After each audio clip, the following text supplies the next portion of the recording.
Sore hari ini saya cuman mau cerita satu cerita. Tapi kisah ini akan menyelesaikan masalahnya orang-orang yang punya hutang. Ini langsung pada seger semua ini. Orang-orang yang punya hutang insya Allah akan selesai masalahnya berkat cerita yang satu ini. Tapi syaratnya satu. Syaratnya jangan matikan nabimu, jangan wafatkan nabimu, jangan hilangkan nabimu Muhammad sallallahu alaihi wasallam. Nabi hanya pindah dari alam dunia pindah ke alam barzah, pindah ke sana. Bahkan tubuhnya Nabi tidak mati, tubuhnya tidak mati. Nama kematian buat Nabi hanya keluarnya roh dari jasad. Tapi jasadnya enggak meninggal, jasad Nabi tidak mati. Baru jasadnya syuhada saja masih hidup. Sayyidina Hamzah radhiyallahu taala anhu setelah 40 tahun kuburannya digali karena mau dibuat jalur perairan, dipindah. Ada salah satu alat gali yang kena tubuhnya, jenazahnya. Setelah 40 tahun masih mengucurkan darah segar. Setelah 40 tahun masih mengucurkan darah segar. Itu paman Nabi dan sahabat Nabi, sama Allah dimuliakan seperti itu. Apalagi Nabi Muhammad sallallahu alaihi wasallam. Di dalam Al-Qur'an jelas disebutkan orang-orang yang meninggal di jalan Allah, jangan kamu kira mereka meninggal. Justru Allah juga ngomong gak boleh mengira beliau-beliau meninggal. Bahkan yang ngasih nama hidup itu bukan saya. Yang ngasih nama hidup itu bukan ulama.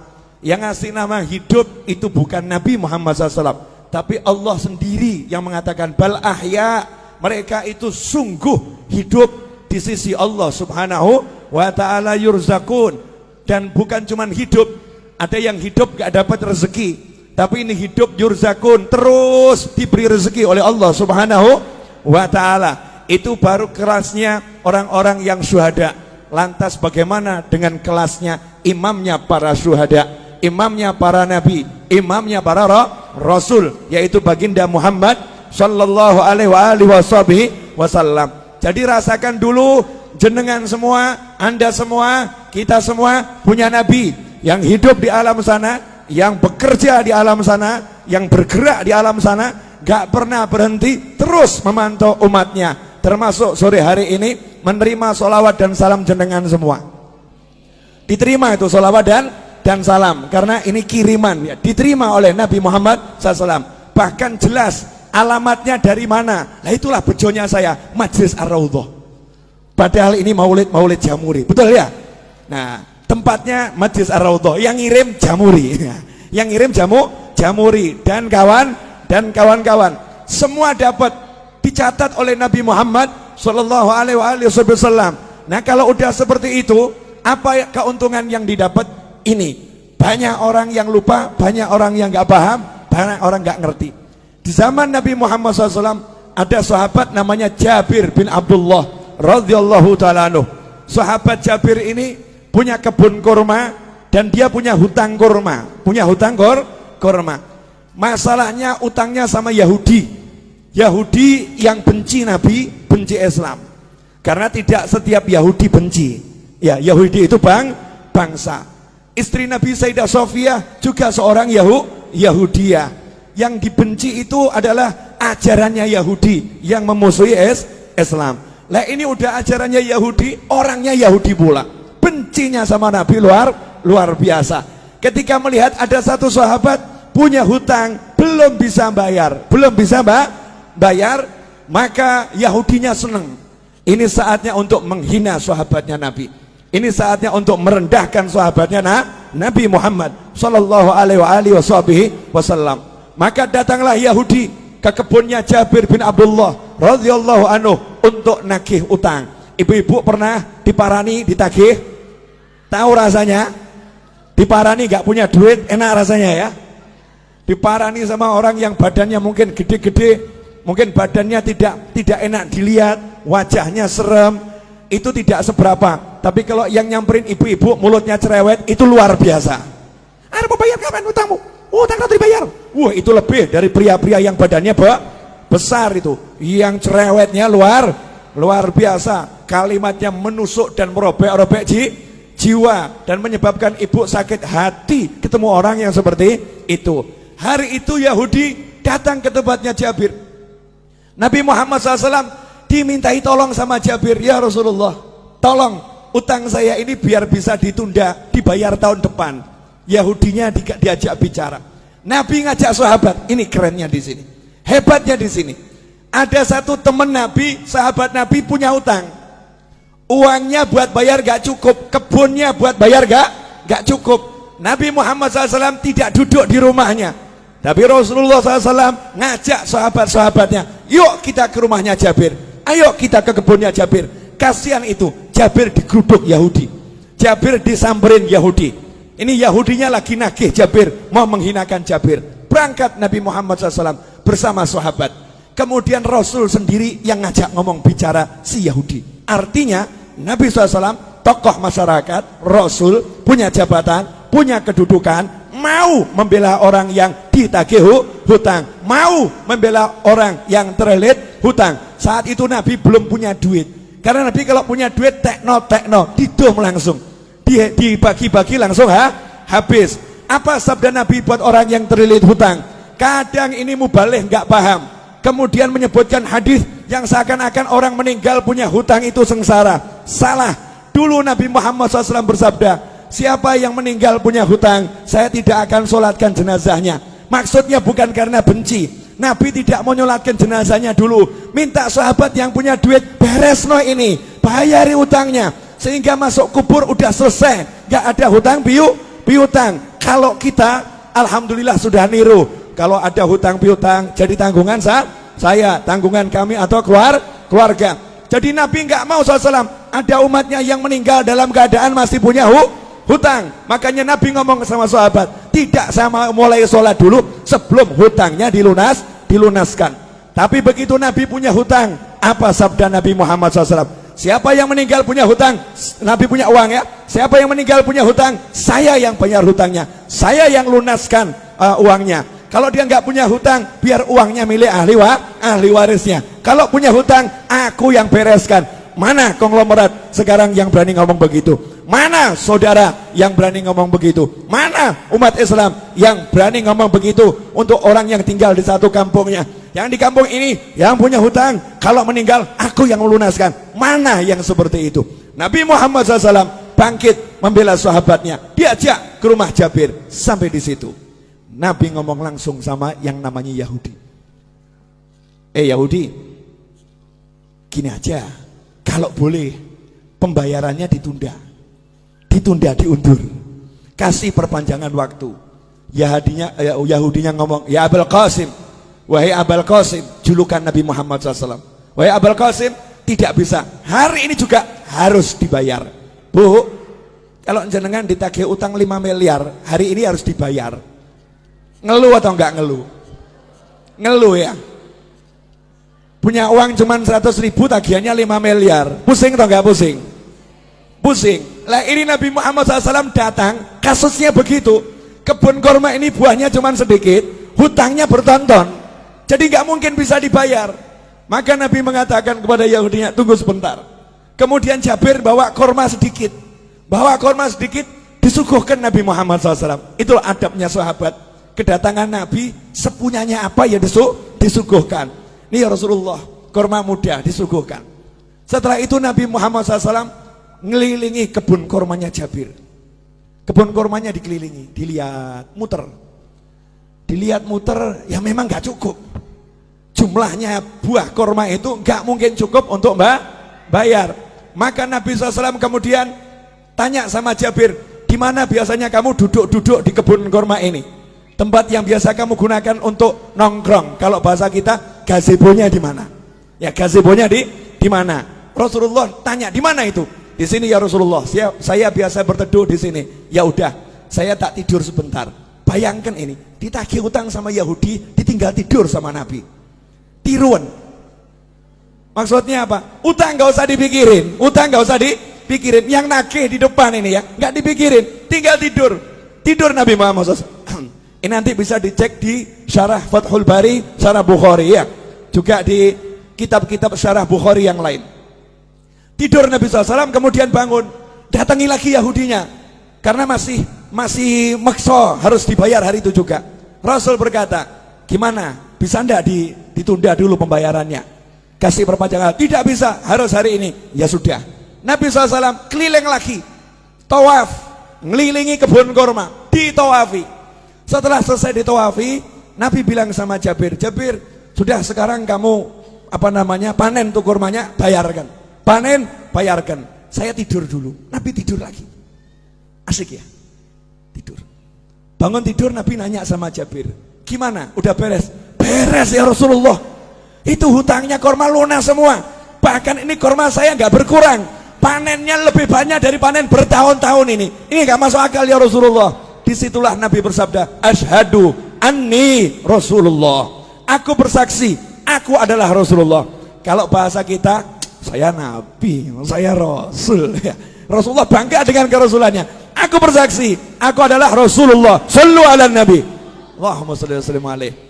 Pelajarannya apa? Pelajarannya banyak, tapi saya mau garis bawahi satu. Lah kamu kalau ada masalah, nabimu mbok buang. Kamu punya masalah, nabimu kamu singkirkan. Kamu punya masalah seperti nggak punya nabi. Sahabat ada masalah punya nabi. Sahabat ada masalah tahu punya Rasul. Makanya yang ngomong sama nabinya, ngomong sama Rasulnya. Nah kalau sudah jadi sahabatnya Nabi, jadi temannya Nabi SAW, kalau punya masalah, Nabi selesaikan. Nah kenapa kita sekarang ada masalah gak selesai-selesai, gak pernah menjadikan Nabi sebagai teman, gak pernah menjadikan Nabi sebagai sahabat. Beda dengan para kiai dan habib-habib tempo dulu. Habib dan kiai tempo dulu itu tidak pernah mengajarkan pakailah pakaian dengan tangan kanan, melepas dengan tangan kiri. Gak seperti itu. Tapi para habib dan para kiai ngajari, pakailah pakaian, bayangkan gimana Nabi pakai pakaian. Nabi kalau pakai pakaian tuh kamu bayangkan dulu. Nabi kalau pakai pakaian, tangan kanan dulu. Kalau melepas, tangan kirinya. Rasulullah SAW kalau pakai sandal, kaki kanan. Kalau melepas, kaki kiri. Bukan masalah kanan kirinya, tapi suruh bayangkan nabinya, suruh bayangkan Rasulnya Muhammad Sallallahu alaihi wasallam. Nah kalau kita udah seperti itu, jalan kita bayangkan gimana Rasulullah pakai sandal. Kemudian jalan kita bayangkan bagaimana Rasulullah berjalan. Duduk kita bayangkan bagaimana Rasulullah dulu SAW. Maka kalau kita punya hajat, ada masalah, tinggal ngomong, Kanjeng Nabi pengen beli rumah gak punya duit, ngomong. Kamu kira ini semua jadi begini karena saya punya duit? Enggak. Tapi gara-gara saya rajin ngomong, ya Rasulullah, cucumu yang agak nyebelin di Solo ini, banyak dosanya, banyak salahnya, punya utang banyak, punya hajat banyak, please mintakan sama Allah, lunaskan, mintakan sama Allah, selesaikan, mintakan sama Allah. Lah kalau Jabir itu sahabat, Nabi datang ngurusi, masa saya cucunya nggak diurusi? Nggak mungkin. Masa saya cucunya nggak diurusin? Nggak mungkin. Lantas bagaimana dengan Anda? Beb, saya bukan cucu Nabi. Tenang, Anda semua bisa jadi saudara Nabi Muhammad SAW. Rasul dalam hadis mengatakan, sungguh saya kangen sama saudara saya.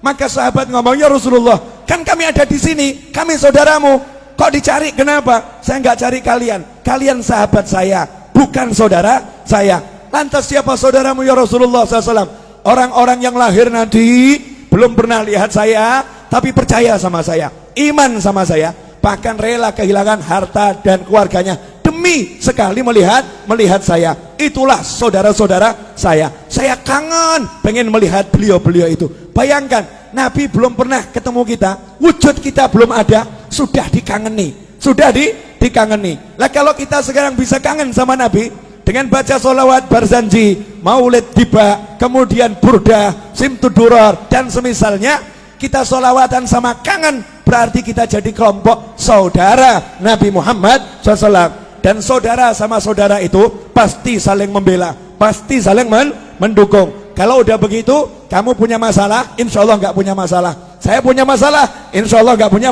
masalah. Kenapa? Yang turun tangan langsung Nabi Muhammad Sallallahu alaihi wasallam, yang menyelesaikan langsung Rasulullah SAW. Nah, biar Rasul mau turun tangan, biar Rasul mau menyelesaikan, saya kasih tip satu, gak usah banyak-banyak. Mau Bu? Wani piro? Ya karena ini urusan masalah. Banyak orang zaman sekarang kan penuh masalah, bingung solusi. Gampang. Ilmunya orang tua. Pegang tasbih, baca nariyah 4.444 kali. Pegang tasbih, baca munjiah 1.000 kali. Solawat, pegang solawat. Solawatin masalahmu. Ada orang ngomong, Beb, ini kan urusan dunia. Masa solawat dipakai urusan dunia? Loh, kamu tuh masa urusan dunia mau pakai apa kalau nggak pakai takwa? Urusan dunia itu diraih dengan takwa. Kamu punya hajat pengen kabul harus doa. Doa nggak pakai solawat nggak diterima sama Allah. Sehebat apapun orangnya doa, nggak pakai solawat nggak diterima sama Allah Subhanahu wa ta'ala. Sehebat apapun orangnya sholat, nggak pakai solawat nggak diterima sholatnya oleh Allah Subhanahu wa ta'ala. Sehebat apapun orang khutbah Jumat, gak pakai solawat, gak diterima oleh Allah Subhanahu wa ta'ala. Kalau hidupmu gak ada solawat, gak diterima oleh Allah Subhanahu wa ta'ala. Dan kalau kamu hanya ingat Allah, gak mau ingat Nabi Muhammad SAW, Islammu ditolak oleh Allah Subhanahu wa ta'ala. Sebelum minta apapun, suruh mengedepankan Allah Rasulullah, Allah Rasulullah. Dalam sholawat sudah ada semuanya. Allahumma sholli, Allahumma sholli. Sholawat itu nyebut Allah, nyebut Nabi Muhammad SAW. Nah, setelah kita banyak sholawat, awali doa dengan sholawat, betul? Setelah kita banyak sholawat, baru ngomong, ya Allah, ini loh hajat saya, ini loh masalah saya, selesai. Makanya orang dulu ngajari begitu. Cuman ibu-ibu pokil. Tahu pokil, Bu? Curang. Iya, merekayasa solawat, kemudian mencurangi solawat.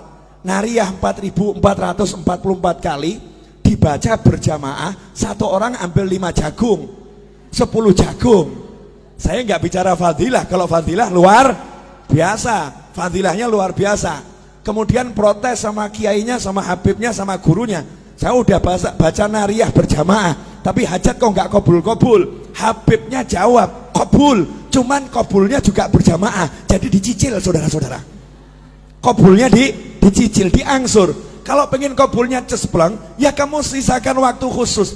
Minta izin sama suamimu. Suami, kamu butuh mobil, butuh rumah, butuh hutang lunas. Iya, dah kamu urus anak-anak, aku izin ngurung diri di kamar 5 jam, jangan diganggu. Ngapain? Mau nariyah. Pegang tasbih, baca nariyah 4.444 kali. Setelah itu keluar ngomong sama suami, jangan kamu pikir lunas hutangmu. Niru Nabi, Nabi tidur. Nabi tidur. Dah, silahkan pergi kerja, gak usah dipikir. Main-main sama anak, gak usah dipikir lunas. Suaminya nanya, lunas piye? Duit gak ono, tenang, Nabi yang bereskan. Lah cara piye? Ojo takok aku. Caranya gimana? Jangan tanya saya. Janji Allah, wa yarzuqhu min haitsu la yahtasib. Allah akan kasih rezeki dari arah yang gak pernah diduga. Itu kalau kita pegangan sholawat. Dan tidak mungkin sia-sia orang yang berpegang sholawat. Nah sayangnya kita sukanya susah. Ini ibu-ibu jamur ini kan gak ada wajah-wajah susah, gak ada ya. Gak ada wajah-wajah susah, gak ada. Walaupun hidupnya mungkin ada yang agak susah, tapi tetap gak susah, paham ya? Lah hidupmu penuh nikmat kok susah? Hidupmu penuh nikmat kok susah? Karena ini 30 hari sholawatan terus. Jadi ya suami ditinggal loh ini. Suami, bojo, bye-bye. Pak, sholawat dulu ya Pak ya. 30 hari suaminya ditinggal. Dari mulai zuhur sampai maghrib, anaknya ditinggal. Serahkan suaminya, tolong urus anak-anak dulu ya. Yang udah dewasa udah mau ikut, gak mau ikut, kamu jalan sendiri. Ibu berangkat sholawatan. Begitu pula ibu-ibu. Lah kok ragu hajatnya gak kabul? Kan manusia aneh bin ajaib. Berarti gak percaya sama nabinya, gak yakin sama rasulnya. Yakin sama rasulmu, percaya sama nabimu. Ikhwani rahimakumullah. Terakhir, karena saya baru nyampe dari Jati Barang, 2:30 malam tadi saya masih di sini. Tadi jam 8 saya ceramah di Jati Barang. Ya, dari Jati Barang saya balik ke sini. Nanti maghrib saya ke Jogja insyaallah. Kemudian besok jam 6 pagi saya harus terbang ke Jakarta. Acara jam 9 sampai asar. Padahal asar saya pergi ke Bandung, jalan-jalan terus, asik. Enak toh? Wajah saya wajah lelah atau bahagia? Lah makanya, berarti enak atau enggak enak? Enak, jalan-jalan toh terus, asyik keliling terus ya, keliling terus. Ketemu orang mumet, saudara-saudara. Orang mumet yang bisa bahagia. Terakhir. Ini ibu-ibu, ini perlu dijelaskan. Saya masih ingat kata-kata Habib Anis. Ibu-ibu itu yang wirid-wiridnya jauh lebih banyak dari bapak-bapak. Bahkan mungkin ibu-ibu itu punya buku doa terbanyak dibandingkan bapak-bapak. Yang paling hafal doa-doa itu ibu-ibu. Doa pelunas hutang 1, doa pelunas hutang 2, doa pelunas hutang 3 gitu ya. Itu ibu-ibu. Saking mumetnya, wiridnya luar biasa, itu ibu-ibu. Nah gini Bu, yang di atas juga, pemirsa di rumah juga, sering ada orang yang ngomong begini, saya semakin rajin sholawat, kok rezeki semakin seret. Sejak ikut Jamuri kok bisnis saya berantakan. Sejak ikut Majelis Ar-Raudhah kok warung saya sepi. Warung saya sepi. Dulu waktu saya nggak pernah sholat, warung saya laris. Waktu saya mabuk-mabukan, rezeki saya lancar. Saya mendekat sama Allah, kok dunia menjauhi saya. Nah ini yang ngomong begini gagal paham. Gagal paham. Boleh saya membuat ibu-ibu lebih tercerahkan? Boleh? Bu, pilih duit atau sehat? Pilih anak atau duit? Gini, ulangi. Pilih duit atau sehat? Pilih punya anak atau enggak punya anak?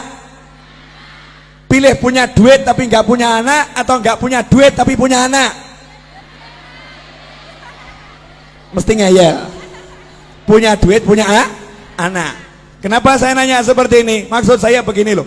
Yang namanya duit itu kecil. Tahu kata Allah Ta'ala, dunia dan segala isinya la ta'dilu janaha ba'udlah. Dunia dan segala isinya tidak sepadan dengan sebelah sayap nyamuk. Sebelah sayap nyamuk sama dunia, maqablal akhirah, semuanya itu.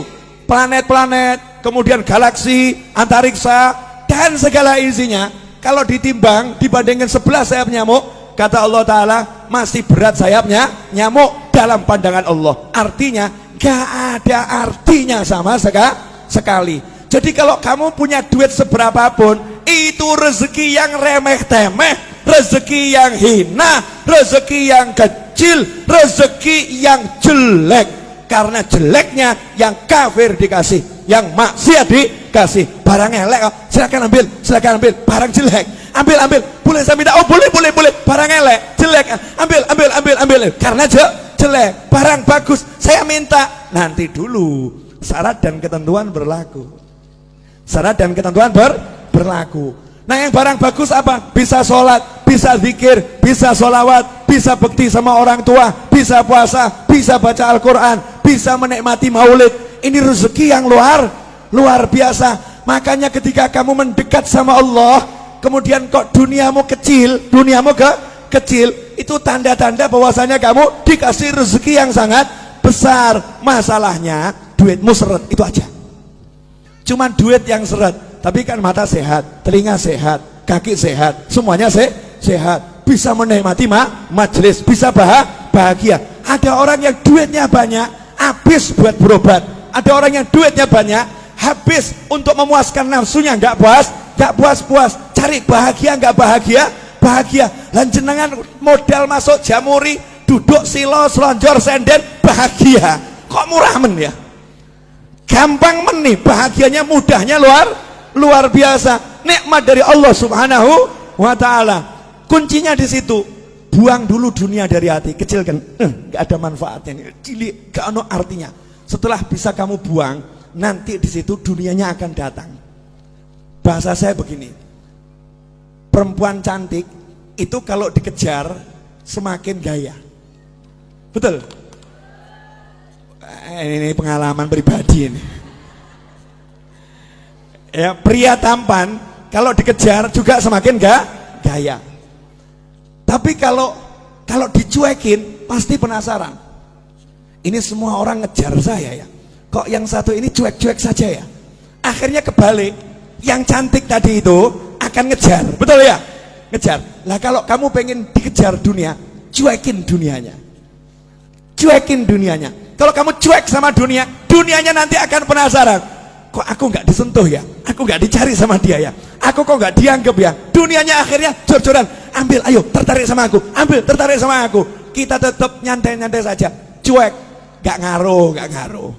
Nggak ngaruh, nggak ngaruh. Itu kunci untuk menguasai dunia. Rahasianya di situ. Terakhir. Udah, ini saya ceramah bengak-bengok biar ngantuknya hilang kabeh. Karena ini jamnya jam ngantuk dari tadi jam 1 kan ya. Ngantuk. Terakhir ibu-ibu yang dimuliakan Allah Subhanahu wa ta'ala. Jadi kalau ada masalah gak usah bingung, gelar sejadah, pegang tasbih, baca sholawat. Selesai. Setelah itu ojo mbok pikir. Jangan dipikir. Lanjutkan kehidupan. Masak ya masak, ngobrol sama anak ya ngobrol sama anak. Dan jangan buka handphone kemudian share sama temennya, sumpek aku sumpek. Nah ini gak selesai masalah ini. Sumpek, saya lagi banyak masalah. Semakin kamu nyebut, semakin sumpek itu. Semakin sumpek. Udah kamu duduk baca sholawat, selesai, gak usah di share. Walaupun suamimu nyebelin, gak usah diurus, sholawatin, selesai. Tuh saya punya pengalaman. Orang curhat sama saya, Beb, ini suami saya kok ngombak ngambek terus nih, Beb. Pulang ke rumah ketemu suami wajah ngambek terus. Suntuk saya, Beb. Gimana caranya? Sholawat ono. Selesai. Jadi nanti kamu ngelus-ngelusnya sama sholawatin. Allahumma sholli ala sayyidina Muhammad. Di hati saja tidak disolawatin. Besoknya laporan lagi, Beb, alhamdulillah gimana? Udah nggak ngambek lagi. Silakan dipraktekkan ibu-ibu ya. Kalau suaminya suka ngambek sholawatin. Ya, sholawatin. Kalau kerja di perusahaan bosnya ngambek sholawatin. Kalau ada pelanggan yang ruwet, sholawatin. Beres, nggak mungkin tidak beres. Jaminan 100%, 100%. Ini yang ngomong sudah praktek. Yang ngomong sudah praktek. Kalau ketemu orang ruwet modal saya tak sholawatin, selesai. Ya sholawatin selesai. Kalau saya nggak kuat nyolawatin, saya titip sama teman-teman saya. Duduk di musola baca munjiah 100 kali. Saya punya hajat. Duduk di tanah sana baca munjiah 1000 kali. Saya punya hajat. Giliran saya nyupir ceramah, saya ceramah, yang lain sholawat. Selesai ceramah, selesai masalah. Mau praktek? Jangan, berarti kamu nunggu masalah dulu. Jangan praktek untuk masalah, praktek untuk hajat. Terima kasih, jazakumullah khairan katsiran. Insyaallah yang sedikit ini barokah dan manfaat.